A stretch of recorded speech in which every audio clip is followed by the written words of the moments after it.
Hey folks, I said I was going to come back, so here I am. I'm a bit knackered, I think, from housework, and then there was laundry to hang up and all that.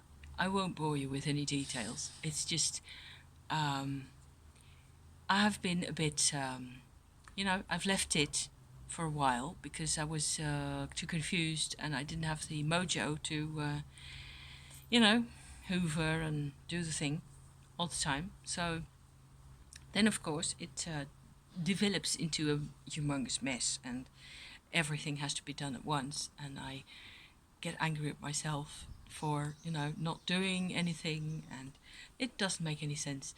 And I've discovered that basically what I get upset about is that my back hurts, and I have a history. I lug around with me the history of not um, feeling fit enough to do things, or not feeling sort of like I have enough cohesion, which is, I mean, that's fair. That makes sense to have those thoughts because um, that's why I've been going through all my personal development processes that that you can see on my channel, all the meditating and all the searching and all the past lives and all the rest of it.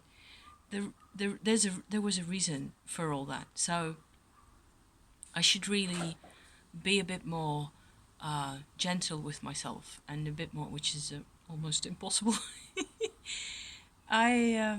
Also because I get another thought that I had was we've been experiencing the passage of Uranus from Aries to Taurus in the past couple of months even, and Uranus itself is at, what was it, 2 degrees and a bit in Taurus at the moment. So it's been in Taurus already for a while, but the past full moon, which I think was on Friday, I'm not quite sure, or maybe Saturday, was in opposite Uranus, and the sun was at Uranus or very close to it. So I don't think it was exact because the full moon was a couple of days before the exact conjunction between Sun and Uranus, but it has been very close and I have felt it. I have really,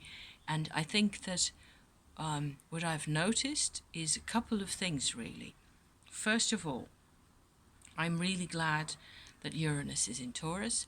This is a position that it hasn't had other than last year, where it afterwards it went retrograde again and revisited the borderline between Aries and Taurus, right?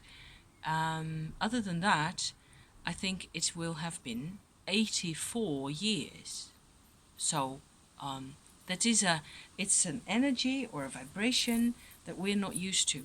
And in my personal case, I tend to really react to this because it was in my parents' horoscope. They had Sun, Mars, and Uranus conjunct right there at the edge between between Aries and Taurus, because they were born in early 1934. So that's when that position occurred in April. So it would have been their birthday. It would have been my mum's birthday yesterday, and it probably was my dad's birthday on Saturday. So I don't celebrate with him. I don't.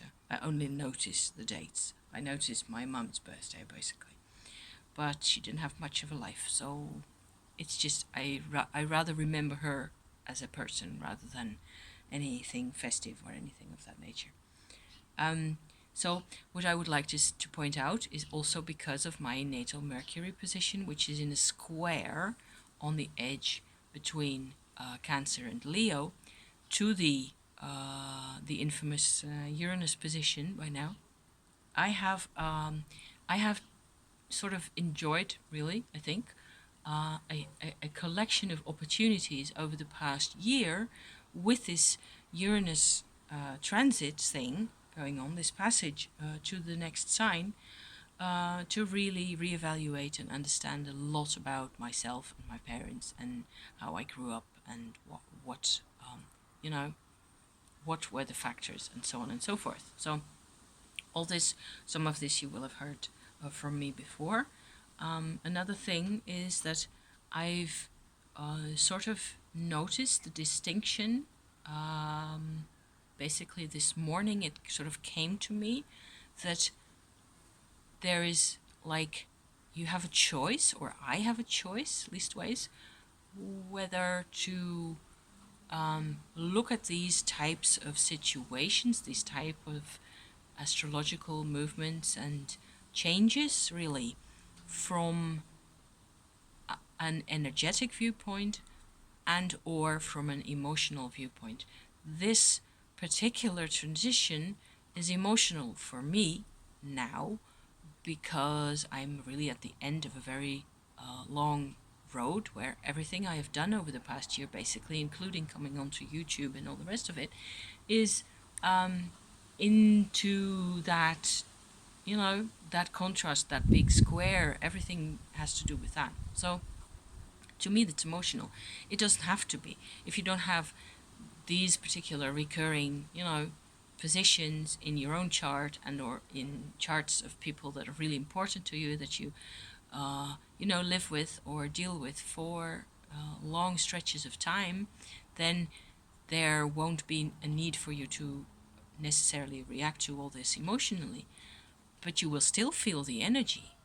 And I am home alone today, and I will be for the rest of the week. And I have been having a nice Easter weekend with my husband, and we've been seeing people and all that, and everything was completely fine. We didn't have any arguments. There was nothing untoward. Everything was fine. Everybody was, sort of cheerful and happy. And other than, yeah, the news and Sri Lanka and all that's again, again, more trauma, more catastrophe. It's incredible. So, um, for me, I felt that that's another thing that I wanted to sort of talk about a bit right now. I'm just really checking in with people and showing my face and sort of talking about what I'm doing and things like that in general, really, at the moment. I noticed that being alone again, that it is easier for me because I don't have to interact with another living human being who is like a catalyst of some sort, or my husband's almost full of electricity. Because of this Uranus transition, this change, I have to, I can deal with the situation around me in the, in the non-personal sphere. It's fine because that is really just the energy. It's still there, and I can still get sort of, I don't know, worked up. I can get, especially when I get worked up about things, I get in my own face, I get in my own head, I get angry or annoyed or frustrated easily with myself. And those are things that I will just have to deal with it. I mean, you can, talk about it for the rest of your life. It's just a part of who I am, really. And I've said before that I have, Mars in Cancer and Moon in Aries, and those two sort of mutually react to each other. So once I start, you know, sort of exploding or getting annoyed, it just goes on forever. And that's the type of energy or the type of field in this Uranus construction that we have at the moment. It just tends to create an enormous lot of tension for me. And I'm sort of trying to dissect which half of that is vibrational and energetic and which half is emotional. And there isn't really all that much emotion involved because I know where all that comes from. So I'm really okay with it. And of course, I better be, because it's changing and it's happening no matter what. So you just have to deal, right? So that's one of the reasons why I'm talking about this and putting this out there again, because I think it may still have, you know, uh, it may serve somebody out there to, you know, look at the sky, look at the charts, and maybe there's similar patterns for somebody out there who can, yeah, who can see that there's a point to be gained somehow. And of course, it will be different for everybody. Exactly what it is, unless maybe you have the exact same parents that I have. I hope not, really. So what else is there?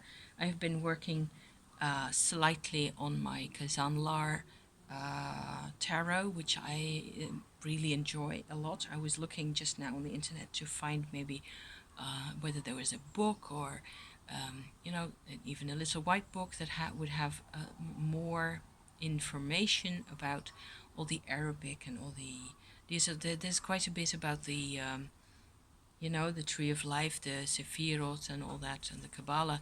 There are things that I can find, or I know about them well enough, more or less, to be able to work with them. But I'd like to know slightly more about the Arab calligraphy that's on the cards. That's one thing that I'd really like to know. I did find one sort of a new unboxing, somebody who shows from it was a video of late last year, somebody who shows her new copy of the cards, and she likes them also very much. I'm not sure how much really useful information I could get from that. I don't think so. It's just that there is a lot of detail. It's the cards have so much detail. There's so much going on. It would be worthwhile once I am finally done, which will be in another month or so, I think, at this rate that I'm going. My pen and ink and sketching out of the cards and things like that. I have found gold paint as well to put on some of the backgrounds, so that's going to be really pretty. Can't show you yet. I will show when it's done. Then I will. And I can point. Perhaps I can go through the cards then one by one and just point out some of the highlights that I find really striking in this deck. And the funny thing is that perhaps it's also due to Uranus and all the changes and things. I haven't touched my steampunk or Marielle or Visconti or any of it as a deck to use over the past week or so. I haven't touched any cards, which is weird. So I have no idea whether I just go into some type of survival mode where I don't know what to do anymore. So this morning I managed to journal. That was crucial because of all the interference and all the people things happening and everybody's then I have to sort of get back to my journal to figure out who I am by now and sort of find out where I was and what I was doing and what I was getting all worked up about. So that was one good thing this morning, and it helped me definitely to afterwards. Once I'd sorted my thoughts out, it was a lot easier getting, getting some hoovering done and some other, little cleaning jobs that I had to do. And I have decided now that I'm going to do a little bit of housework every day so as not to exhaust myself, and especially my lower back, which is already yelling at me like, what the hell, because that's what tends to happen. So I'm just, complaining to you about that. Because it's not that I hate the housework. I certainly don't hate the housework, but I sort of disidentify with that because I forget, and then only after a while when I start to notice, then of course, it's piled up. And yeah. What else is there? Oh, yes, we have a new item on our list of challenges is that my husband, who is also a poet, he has written heaps of poetry in the past decades, and especially recently in the past couple of months or so, he's been really productive again. And we found, of course, a website where you can publish your own booklet. So we've got that coming now, it's all set and arranged. And over the past 2 weeks, we were discussing whether, what type of letter to use, what type of font, I should say, whether there were going to be any images and, this, that, and the other, font colors and types and shapes and stuff. And then it all had to go into a PDF, and that has been uploaded and paid for yesterday. So by probably Friday or so, we will get a big box with our copies. And he's so excited, and it's just amazing because this is something that he's actually really been looking forward to, having been much more than me brought up with a sense of promoting yourself as an artist, which is something that I don't know how to do because of my parents, of course. He grew up with a mum who was an active artist in Eindhoven back in the 70s and 80s and 90s, I should say. Um, and she had a lot of artist friends also people did all sorts of things, all sorts of activities, and all sorts of projects together also, where they were, working together on some things. And she, especially my mum-in-law, she was really productive, and also very very good at sort of making things that people could make sense of, accessible art in a way. And I thought that was really cool. I've always thought we didn't really, it's not that I didn't like her or that she didn't really like me. We were very different people, she and I.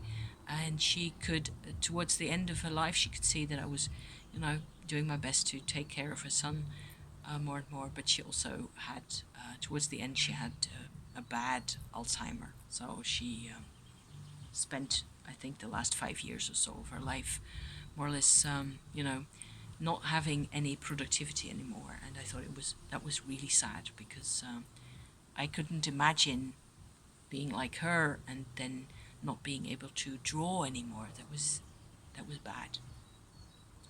But from there, and from those people that my husband grew up with, I suppose he's always much more than I felt the desire to create some form of content.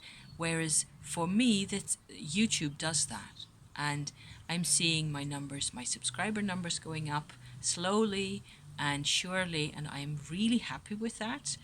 I'm basically, because I like to have the idea that there are more people out there who are actually interested in what I have to say. And to me, that's really enough.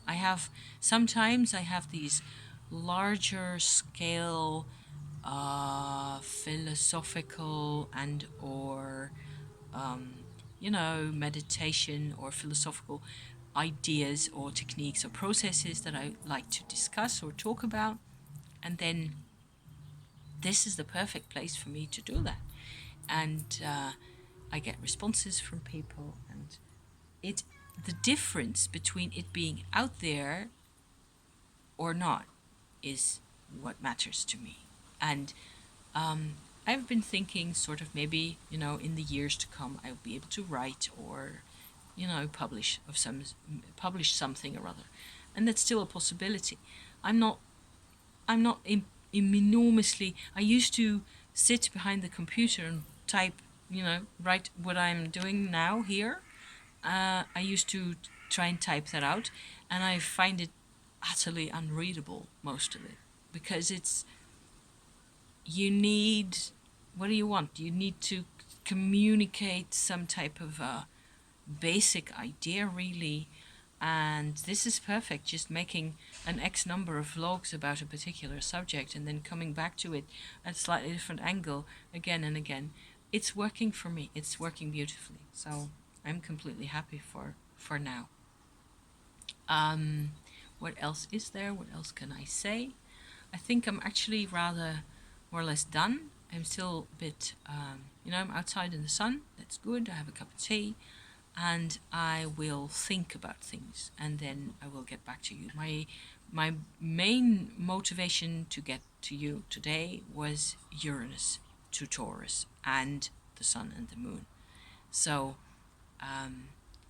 I found that sort of slowing down and doing practical things is helping me a lot. That's really the most important thing that I would like to share at the moment, is that I don't really feel necessarily like making a lot of things, but I have to keep myself safe, keep myself within natural parameters, and then I can be productive at something, or scrub the bath. That was long overdue. So there you go. Maybe you can recognize some of your situation in mine, or maybe not. And then maybe I will hear from you. Thank you so much for being there and being in my life, you people. See you soon. Bye bye.